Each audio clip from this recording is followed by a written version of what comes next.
ఈవేళ నేను చెప్పవలసింది ఏంటంటే నమ్మకం నమ్మకం గురించి. నమ్మకం అనేది సాదాసీదాది కాదు. నమ్మడం అనేది అందరూ నమ్మలేరు. దేవుడు ఒక్కడే. సుక్కులు ఎన్ని ఉన్నా చంద్రుడు ఒక్కడే. పిల్లలు ఎంతమంది ఉన్నప్పుడు కూడాను తండ్రి ఒక్కడే. మర్రి చెట్టుకి ఎన్ని ఓడలు ఉన్నా దాని మొదలైన చెట్టు ఒకటే. అయితే ఇక్కడ ఏంటి ఎందుకు ఆ మాట చెప్పినంటే, మనుషుల కన్నా ఎక్కువ దేవుళ్ళు ఉండరు.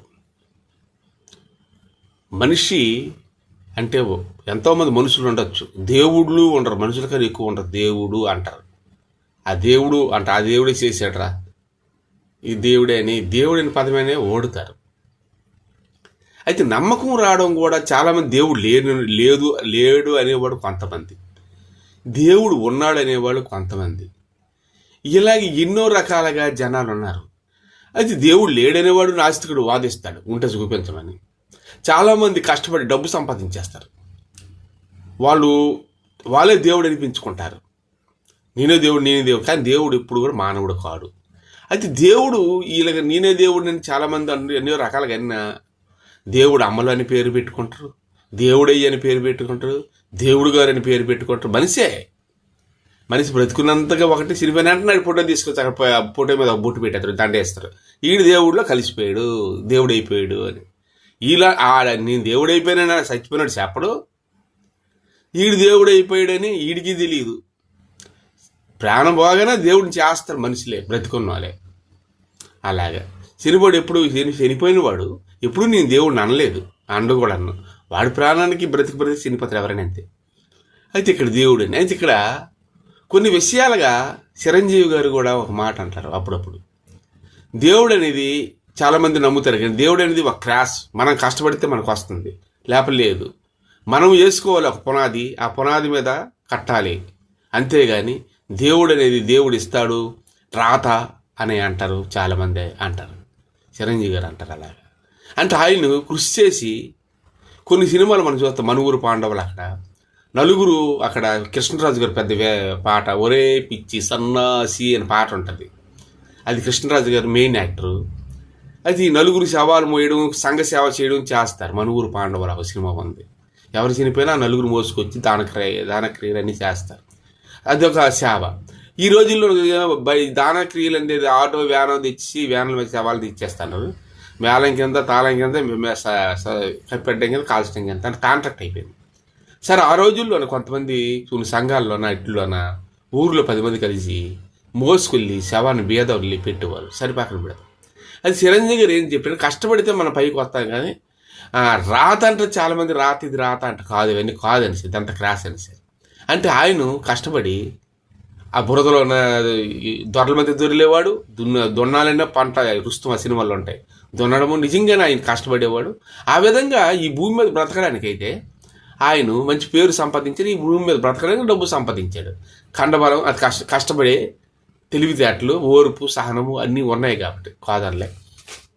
అయితే దేవుడు ఇప్పుడు కూడా నాగబాబు గారిని ఎవరైనా చెప్తారు, దేవుడు అనేది నమ్మకం కాదు, ఇదంతా మనం కష్టపడితే వస్తుంది అని. సరే పక్కన పెడదాం.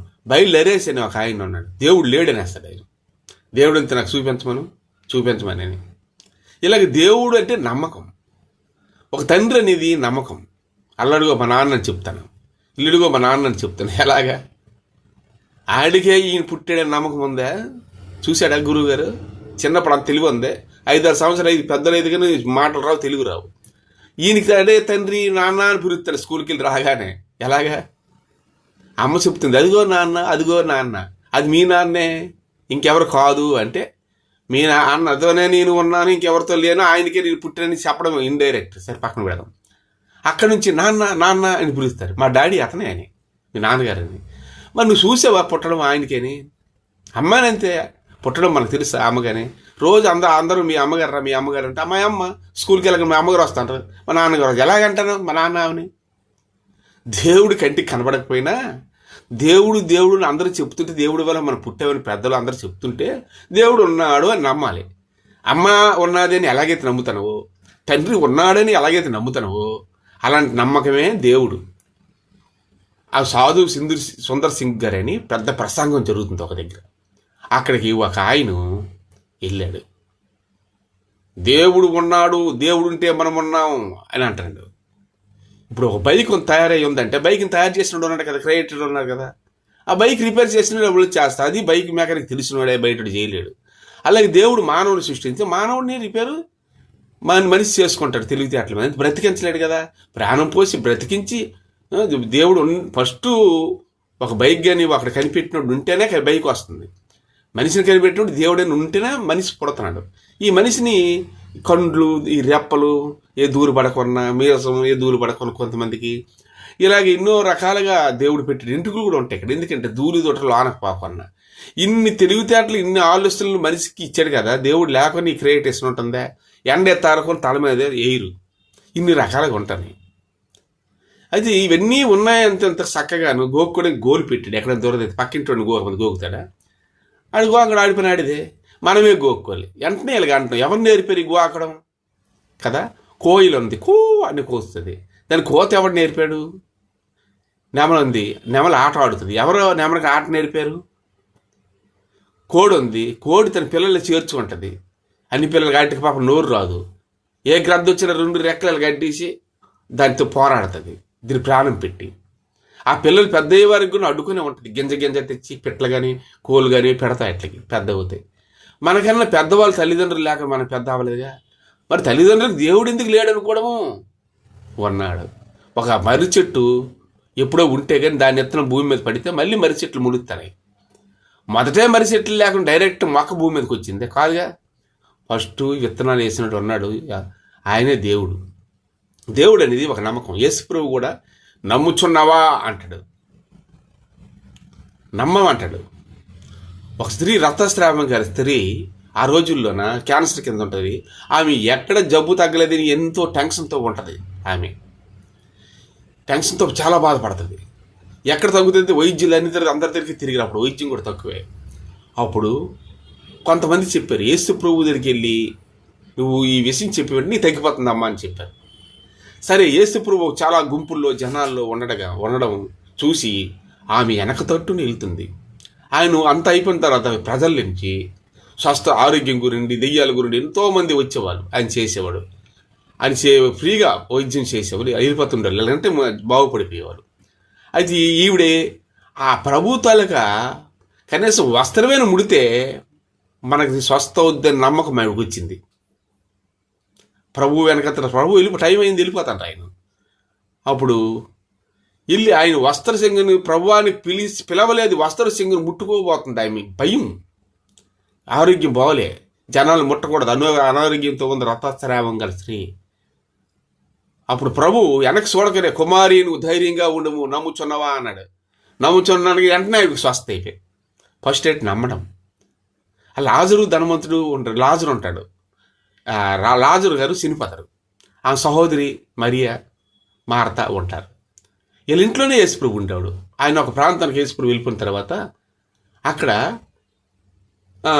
ఈ లాజరు గారు చనిపోతారు. అయితే ప్రభు లేడు, లాజరు యేసుప్రభు మన ఇంట్లో ఉంటే ఆయన ఈయన చనిపోడు, ఆయన శక్తివంతుడు అని ఇంట్లోనే బాధపడుతూనే ఉంటారు. మార్త ఇవో పనులు చేసుకుంటుంటుంది. మరియా ప్రభు వస్తాడని తెలిసి, అయితే ఆయన వస్తాడా మనకి ఏదో పరిష్కారం దొరుకుతుంది, తమ్ముడు చచ్చిపోయాడు కదా అని. అసలు ఆల్రెడీ 3 రోజులు అయిపోయింది, కప్పెట్టేసారు, 4 దినాలు అయిపోయింది. సరే, ఉల్పనాలు మార్త పని చేసుకుంటూ ప్రభు వచ్చాడు. ప్రభువుకి ఎదరగా ఈ మరియా వెళ్ళింది. ప్రభువా, నువ్వు మా ఇంట్లో ఉంటే నా తమ్ముడు సహోదరుడు చనిపోపోడయ్యా అని చెప్తుంది. ఆ మార్త పనులు చేసుకుంటుంది బిజీగాను. ఈవిడికి అంత నమ్మకం. ప్రభువు వచ్చాడు. ప్రభుతో ఫ్రెండ్స్కి మామూలుగా తిరుగుతుండేవారు అన్నమాట. ఆయన ఒక ప్రాంతానికి వెళ్ళిపోయి లేరు ఆ టైం. అప్పుడు ఎప్పుడు చనిపోయాడు అని అడిగారు ప్రభు. నిన్న ఇంచుమించు 4 దినములు అయింది అయ్యా అని. ఎక్కడ పెట్టారు? అదే అక్కడే కూర్చోబెట్టాము అంటుంది మరియా. సరే, నాకు చూపించమంటారు. 4 దినం అయిపోయింది, ఇప్పటికే కంపు కొట్టవచ్చు కదా అంటుంది ఆమె. నీవు నమ్ముచున్నావా అని అడిగాడు. నమ్ముచానన్న తండ్రి అయ్యా అనగానే నాకు చూపించమన్నాడు. లాజరు సమాధి దగ్గరికి వేసి ప్రభు వెళ్ళాడు. లాజరు నువ్వు పైకి రామని అనేసరికి త్రాత వస్త్రములతో కట్టబడి అలాగా శవాన్ని ఉంటాయి కదా కట్లు, ఇప్పుకుంటూ వచ్చేసాడు. లాజరు బ్రతికాడు. 4 దినములైంది ఆ వేళకి.